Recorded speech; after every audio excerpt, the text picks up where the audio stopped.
ആശുപത്രിക്ക് മുന്നിൽ ധർണാ സമരം നടത്തി.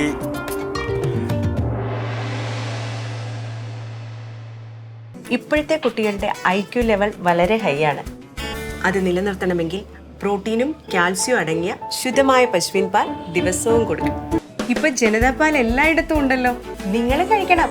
ജനതയുടെ പാലും നെയ്യും ഭക്ഷണത്തിന്റെ ഭാഗമാക്കണം.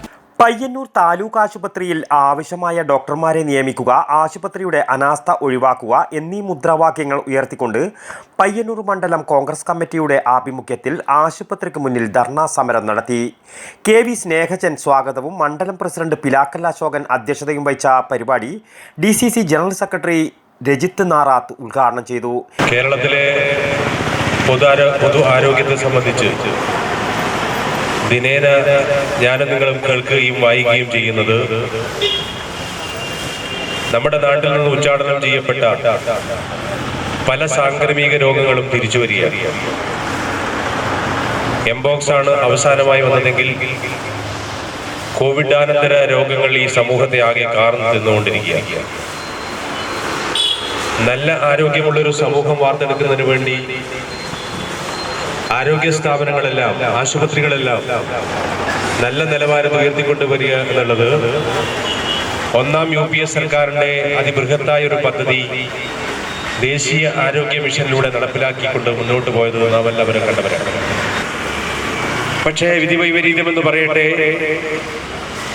രണ്ടാം പിണറായി സർക്കാർ അധികാരത്തിൽ വന്നതിന് ശേഷം കേരളത്തിലെ ആരോഗ്യ മേഖല ഏത് തരത്തിലാണ് എന്നുള്ള ചോദ്യത്തിന് CPIM-ന്റെ ബ്രാഞ്ച് സമ്മേളനങ്ങളിൽ അവർ ചർച്ച ചെയ്തുകൊണ്ടിരിക്കുന്നത് ശൈലജ ടീച്ചറേക്കാളും വളരെ മോശമായിരിക്കുന്നു വീണ ജോർജ് എന്നാണ്.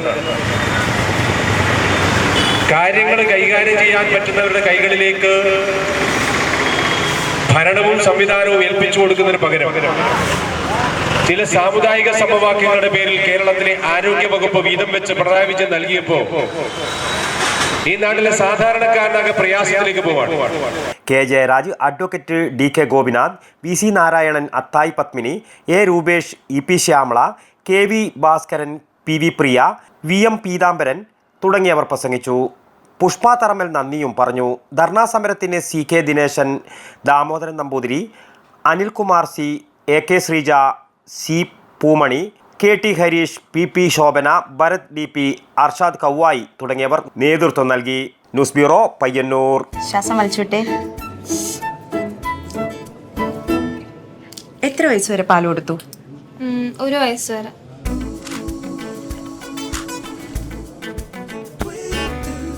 കണ്ടില്ലേ, ഇപ്പോഴത്തെ കുട്ടികളുടെ IQ ലെവൽ വളരെ ഹൈ ആണ്.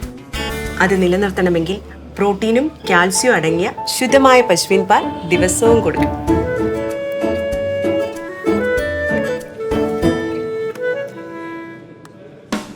ഇപ്പൊ ജനതാ പാൽ എല്ലായിടത്തും ഉണ്ടല്ലോ.